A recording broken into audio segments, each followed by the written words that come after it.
우리 같이 교독하실 텐데요.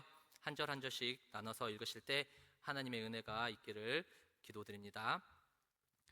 또 이르시되 너희 중에 누가 벗이 있는데 밤중에 그에게 가서 말하기를 벗이여 떡 세 덩이를 내게 구워 달라. 내 벗이 여행 중에 내게 왔으나 내가 먹일 것이 없노라 하면 그가 안에서 대답하여 이르되 나를 괴롭게 하지 말라. 문이 이미 닫혔고 아이들이 나와 함께 침실에 누웠으니 일어나 내게 줄 수가 없노라 하겠느냐. 내가 너에게 말하노니 비록 벗됨으로 인하여서는 일어나서 주지 아니할지라도 그 간청함으로 인하여 일어나 그 요구대로 주리라. 내가 또 너에게 이르노니 구하라 그러면 너에게 주실 것이요 찾으라 그러면 찾아낼 것이요 문을 두드리라 그러면 너에게 열릴 것이니 구하는 이마다 받을 것이요 찾는 이는 찾아낼 것이요 두드리는 이에게는 열릴 것이니라. 너희 중에 아버지 된 자로서 누가 아들이 생선을 달라 하는데 생선 대신에 뱀을 주며 알을 달라 하는데 정갈을 주겠느냐. 우리 같이 합독하여 읽겠습니다. 너희가 악할지라도 좋은 것을 자식에게 줄 줄 알거든 하물며 너희 하늘 아버지께서 구하는 자에게 성령을 주시지 않겠느냐 하시니라. 아멘. 하나님의 말씀입니다. 제가 최근에 선물을 받았습니다. 제가 너무나 가지고 싶었던 선물이었습니다. 선물을 받으니까요 날아갈 듯이 기뻤는데요 아직 실체를 구경하지 못했습니다. 실체도 구경을 못하고 사진으로만 영접을 해서 그럼에도 불구하고 너무나도 설레고 좋습니다. 아마 설교 끝나고 집에 가면 보여줄 것 같은데요 그게 뭐냐면 궁금하시죠? 다른 게 아니고요 제가 축구를 너무 좋아해요. 근데 요즘에 올림픽 축구를 보고 축구를 볼 때마다 그 축구화가 자꾸 눈에 들어오는 거예요. 그래서 제 아내에게 하나 선물해달라고 요청했습니다. 그런데 뿐만 아니라 이 선물도 보지 않고 누가 준다고만 했어도 이렇게 기쁘고 설레고 빨리 신어보고 빨리 쓰고 싶은데 하물며 우리에게 주신 최고의 선물을 주신 분은 다름 아닌 성령님이십니다. 오늘 제가 제목을 간청하는 기도로 말씀을 나눌 건데요 이 성령님을 의지해서 기도하는 기도를 어떻게 해야 되는지 또 기도의 태도와 그거에 대해서 같이 나눠 보려고 합니다. 칼빈은 기도에 대해서 이렇게 말하고 있습니다. 신자들이 하나님의 은혜를 얻는 중요한 수단으로 보았고 그는 기도 없이는 신앙생활이 온전할 수 없다고 주장하였습니다. 그리고 기도는 하나님과의 친밀한 교제를 통해 신앙을 강화하고 하나님의 뜻을 구하는 행위로서 우리 믿는 자들에겐 필수적이라고 말하고 있습니다. 죄송합니다. 오늘 읽진 않았지만 1절에서부터 4절은 예수님이 한 곳에서 기도하고 마치실 때 제자들이 세례 요한이 자신의 제자들에게 기도하는 법을 가르쳐 주었던 것처럼 우리에게도 어떻게 기도해야 하는지를 가르쳐 달라고 말하고 있습니다. 예수님께서는 다음과 같이 기도하라고 가르쳐 주고 있습니다. 아버지여, 하나님을 아버지라 부르는 것으로 기도를 시작하라고 가르치고 계십니다. 아버지의 호칭은 하나님과의 나와의 관계를 말해주고 있습니다. 즉 기도의 대상에 대해서 가르쳐주고 있는 것입니다. 다음으로는 기도의 내용을 가르쳐주고 계십니다.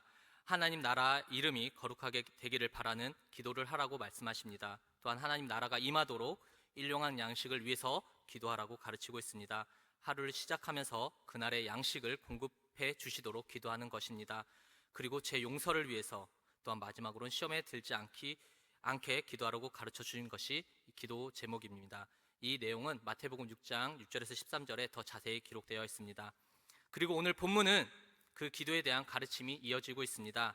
이렇게 시작합니다. 또 이르시되. 예수님은 짧은 비유로 말씀하시며 기도에 대해 가르침을 이어가고 있습니다. 예수님께서는 비유로 가르치고 계십니다. 밤중에 친구가 저에게 찾아왔습니다. 저에게 찾아왔는데 저한테는 음식을 나눠줄 것이 없었습니다. 그래서 제가 마을 친구, 여기서 벗은 마을 친구를 뜻합니다. 마을 친구에 찾아가서 요청하고 떡 세 덩이를 달라고 요청하러 갑니다. 그런데 마을 친구가 이렇게 얘기합니다. 이미 문은 닫았고 아이들이 자고 있기 때문에 줄 수 없다. 그런데 이 간청을 안 들어줄 수가 없다는 내용입니다.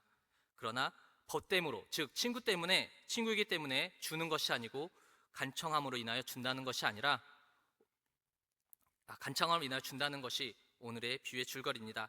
이것을 알려면 문화적 배경을 좀 알아야 됩니다. 당시 유대 사회는 체면을 중시하는 사회라고 합니다. 서양 사회는 다른 사람에게 피해를 주거나 잘못하면 법대로 하면 되겠지만 중동 사회에서는 잘못을 하면 법에 호소하기보다는 체면에 호소하고 있다고 합니다. 왜냐하면 그들은 창피당하지 않기 위해서 노력한다고 합니다. 그리고 오늘 본문의 배경은 고대 근동 유대인의 나그네 환대법에 대해서 배경을 합니다. 이 근거가 창세기에 나오고 있습니다. 아브라함과 롯의 이야기입니다. 아브라함이 마므레 상수리 나무 곁에서 쉬고 있었던 때 아브라함에게 세 사람이 나타납니다. 아브라함이 달려나가 땅에 엎드려 그들을 맞이하고 떡을 만들어주고 더 좋은 송아지를 잡고 그친히 대접해 줬습니다. 또한 롯은 자신을 찾아온 손님들에게 신변을 보호하기 위해서 자신이 아끼는 딸들을 소돔 사람들에게까지 내어주려고 했습니다. 이것은 유대인들의 유목 생활을 했기 때문에 황량한 땅을 떠돌면서 가축대를 돌보던 당시 사람들에게 나그네를 환대하는 것은 자신들의 생존과 매우 밀접한 관계가 연결이 되어 있기 때문입니다. 그래서 이러한 문화적 배경 때문에 유대인들에는 혼자 음식을 먹는 것이나 가난한 사람, 특히 나그네들과 음식을 나누지 않는 것을 몰상식하고 죄스러운 것으로 여긴다고 합니다. 또 다른 특징으로는 초대받은 손님이 사흘 동안 평안히 묻을 수 있도록 권리를 주지만 주인의 호의에 따라서는 더 길어질수록 또 아니면 손님이 떠나기 위해 짐을 나설 때는 주인은 손님에게 더 묵기를 간청하는 것이 유대인들의 일반적인 풍습이라고 합니다. 이 나그네에 대한 관심과 보호 규정은 성경의 구절에 다 많이 나와 있습니다. 읽지는 않겠지만 출애굽기 22장에 나와 있고요. 레위기 19장 9절에서 나와 있고 신명기에서도 나와 있습니다. 다시 5절로 돌아가겠습니다. 5절에 또 이르시되 너희 중에 누가 벗이 있는데 밤중에 그에게 가서 말하기를 벗이여 떠 세 덩이를 내게 구워 달라. 벗이 언제 찾아왔습니까? 밤중에 찾아왔습니다. 이 밤중이 왜 밤중에 찾아왔겠습니까? 이 팔레스타인 땅은 낮에는 엄청 뜨겁다고 합니다. 그래서 돌아다니질 못한다고 합니다. 그래서 일반적으로 태양열을 피해 밤에 많이 돌아다닌다고 합니다. 그래서 이 친구가 찾아오는 것은 부자연스러운 것이 아니라 자연스러운 일상이라고 합니다. 이 밤중은 사실 자정을 가르치고 있습니다. 자정은 어떤 시간입니까? 모두가 잠들고 있는 시간입니다. 집 문이 꽁꽁 닫혀 있는 시간입니다. 집주인은 빵을 주기 싫어서가 아니라 모두가 자고 있기 때문입니다. 특히 아이들이 걱정되었기 때문입니다.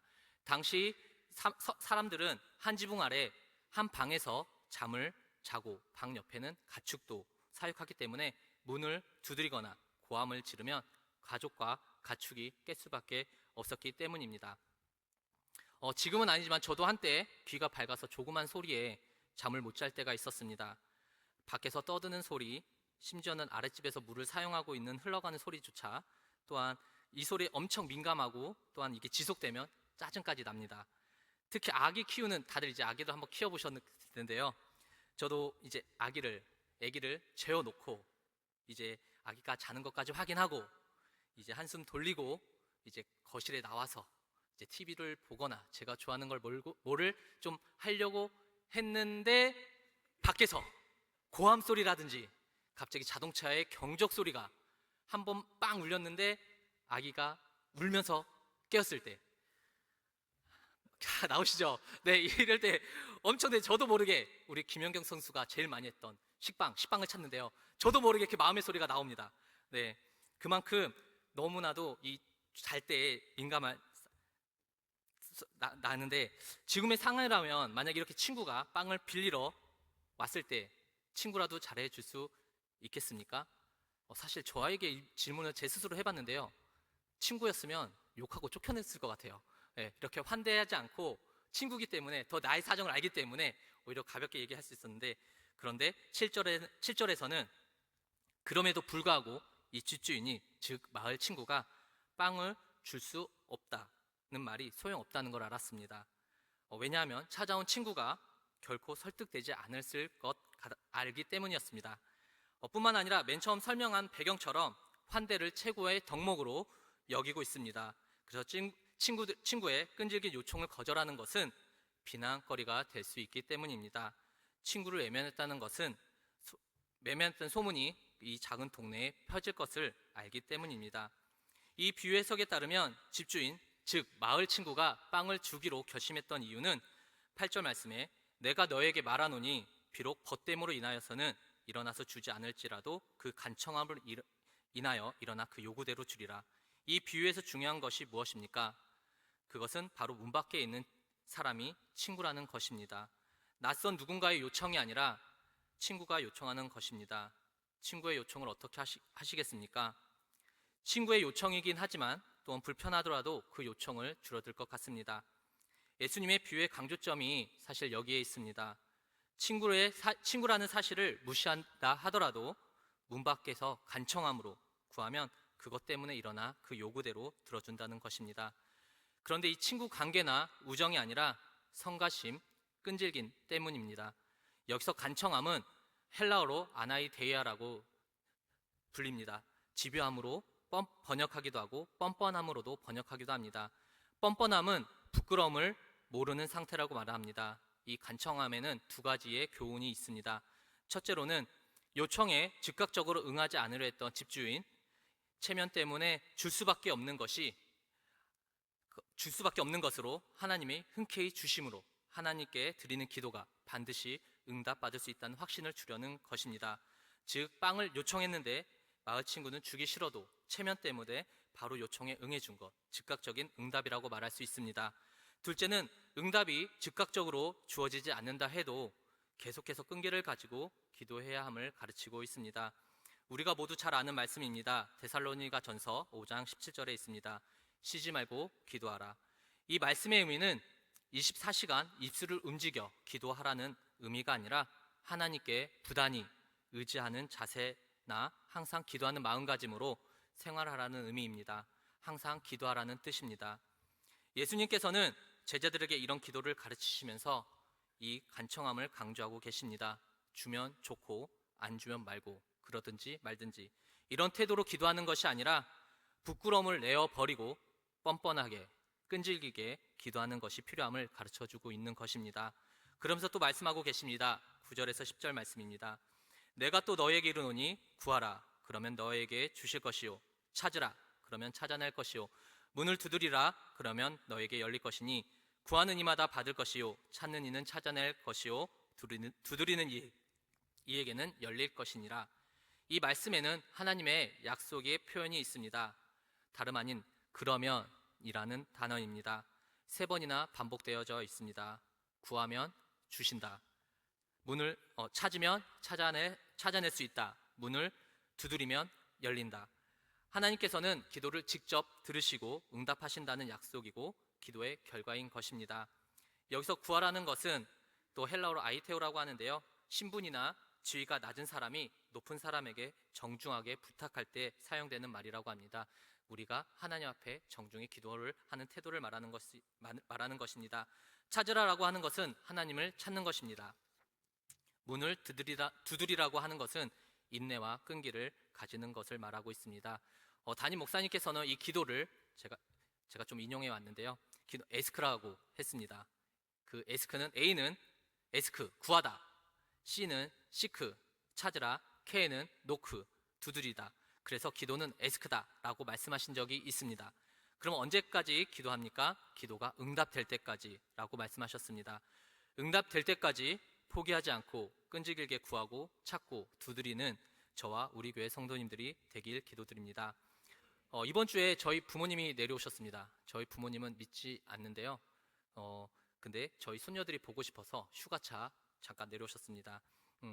점심을 같이 먹는데 제가 좀 늦게 왔는데요. 그때까지 기다리시는 거예요. 근데 기다리시면서 저희 가정이 밥 먹을 때 기도하고 먹는 걸 아시니까 기다리고 계시는 겁니다. 그리고 뜬금없이 저에게 아버지께서 내가 너를 위해 기도하고 있다라고 말씀을 하시는 거예요. 그래서 이제 저는 이제 믿지 않는 부모님이니까 유교적인 사상에 가는 그러니까 기도하고 있다는 거를 누구한테 기도한다는 거지? 이런 의심이 생기더라고요. 그래서 제가 바로 그 타이밍을 잡고 이렇게 얘기를 했습니다. 아빠, 엄마, 예수 믿으세요.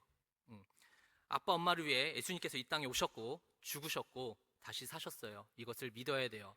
그리고 우리는 죽으면 육은 죽는데 영은 영원한 천국, 영원히 사는 것을 살아요. 이것을 믿어야 돼요.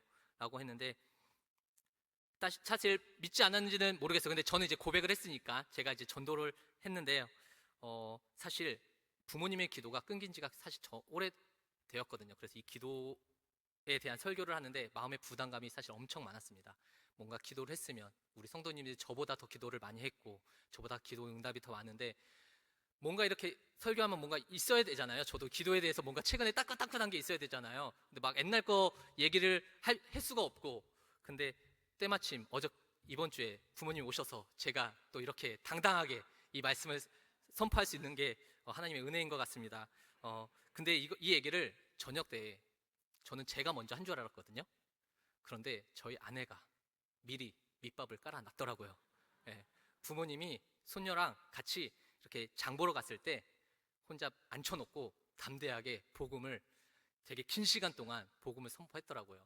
그래서 저희가 기도는 멈췄지만 그래도 누군가는 계속적으로 기도하고 있었고 그래서 이 결과는 아니지만 그래도 이제 차차 이루어질 거라는 것을 확신이 듭니다. 그래서 하나님께서는 최고의 때, 최고의 시간을 준비하고 계실 줄 믿으시길 기도드립니다.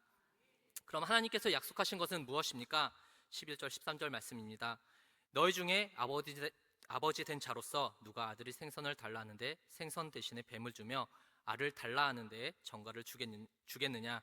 너희가 악할지라도 좋은 것을 자식에게 줄 알거든 하물며 너희 하늘 아버지께서 구하는 자에게 성령님을 주시지 않겠느냐 하시니라. 무엇을 주신다고 하셨습니까? 성령님이십니다.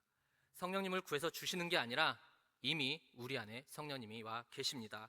요한복음 14장 16절에서 17절 말씀에 내가 아버지께 구하겠으니 아버지께서 다른 보혜사를 너에게 주사 영원토록 너희와 함께 계시게 하시리니 곧 진리의 성령이 세상이 그를 받지 못할 것은 그를 보지 못하고 알지 못함이거니와 너희는 그를 알거니와 그가 너희 안에 거하시고 너희 안에 계시리라. 어디에 계신다고요? 우리 안에 계신다고 하십니다. 세상은 알지 못하고 우리는 그를 알고 그가 우리 안에 거하신다고 말씀하고 계십니다. 이 성령님은 누가복음 11장에 예수님께서 기도를 가르쳐 주실 때 처음 말씀이 나옵니다. 어떻게 기도하라고 하셨죠? 아버지여. 네, 이 아버지는 우리의 성령님이 되십니다. 하나님과 나와의 관계, 아버지와 자녀의 관계로 가지고 있습니다. 우리 육신의 아버지도 자녀에게만큼은 좋은 것을 주고 싶은 마음이 있는 것입니다. 하물며 영적인 우리 아버지도 우리에게 좋은 것을 주시기를 원하시는 분이시고 이분이 성령님이십니다. 간청하는 기도는 하나님 앞에 부르짖고 기도하는 사람에게 다른 것을 주시는 것이 아니라 성령을 주신다고 하시는 것입니다. 이 성령을 주셔서 그 성령으로 충만해가지고 계속 기도하다 보면 혹시 내가 잘못한 기도가 하는 것이 있으면 우리 성령님께서 고쳐주시고 또 내가 욕심에 사로잡혀서 기도하고 있으면 그 욕심을 고쳐주시고 또 내가 사람을 미워하게 돼서 나를 힘들게 하고 어렵게 한 사람을 보면 또한 기도를 고쳐주십니다. 이것이 누가 하시냐고요? 성령님께서 하십니다. 왜 고쳐주시죠? 주님이 기뻐하시는 마음이 되도록 더 주님이 원하시는 모습으로 변화시켜 주시기 원하기 위함입니다. 사실 저는 이 자리에 서 있는 게 은혜입니다. 원래 저의 원래 젊었을 때부터의 갖고 있는 비전은 사실 태권도 운영을 하고 있을 줄 알았습니다. 지금 이 나이 때 되면 태권도 운영을 하고 또 태권도로 이렇게 틈틈이 선교도 나고 이럴 줄 알았습니다. 그래서 태권도 도장을 알아보기도 했고 네, 부동산도 돌아다녀 봤기도 했고 사실 운동 외에는 생각해 본 적이 없었던 길입니다. 근데 항상 저를 넘어뜨리는 것이 있었습니다. 그것은 다름 아닌 걱정이었습니다. 걱정. 저는 제가 앞으로 받아오지 않을 걱정을 미리 땡겨서 하는 스타일이었습니다. 네, 그래서 그 걱정 때문에 두려움 때문에 시도도 못하고 포기하고 그러다 보니까 점차 제 앞길이 막히는 것이었습니다. 그래서 그 막힐 때쯤에 또 울산으로 내려왔고 또 울산에서 제2의 또 삶을 살아보고 직업을 구해보고자 열심히 또 노력하고 찾아봤지만 또 막힙니다. 이럴 때 엄청나게 좀 좌절감이 있었고요. 그리고 좀 불평을 많이 했던 것 같습니다. 그런데 기가 막힌 인생의 반전이 있습니다. 제가 신학교를 다니고 있다는 것입니다. 네. 그리고 제가 교회에서 사역을 하고 있다는 것입니다. 하나님 일을 제가 감당하고 있는 것입니다. 제가 잘나서가 아닙니다. 주님께서 한길 막히니, 우리 담임 목사님께서 많이 표현하시고 사용하시는 단어인데, 한길 막히니 다른 좋은 길을 주셨습니다. 우리에게도 막힌 길이 있으니까 분명히 하나님은 다른 좋은 길을 예비해 주실 것을 믿습니다. 이게 누가 하셨습니까? 우리 성령님이십니다. 제가 기도하는 것보다 더 크게 응답하셨습니다. 저에게 딱 맞은 시간에 하나님께서 인도하셨습니다. 그분은 자상한 아버지이십니다. 또한 자비하신 분이십니다. 가장 사랑이 많으신 분이십니다. 자녀에게 무엇이 필요한지, 또한 무엇이 가장 유익한지 잘 알고 계시는 분이십니다. 자녀를 위해 기꺼이 가장 좋은 것을 주시는 아버지이십니다. 그렇기 때문에 우리는 자녀로서 아버지께 간청할 수 있는 것입니다. 때로는 기도의 응답이 나의 기대와 다를 수가 있습니다. 이것 때문에 기도하기를 멈추고 또한 실망할 때가 있습니다. 그러나 전혀 실망할 필요가 없습니다. 이건 역시 하나님의 응답이며 하나님께서는 최고의 시간에 최고의 때에 주실 줄 믿습니다. 말씀을 마무리하겠습니다. 오늘 우리는 간청하는 사람에 대한 예수님의 비유를 들었습니다. 이 비유를 통해 기도의 대상이 누구인지, 또한 나와 어떤 관계가 있는지, 그리고 어떤 태도로 기도를 해야 하는지 예수님께서 가르쳐 주셨습니다.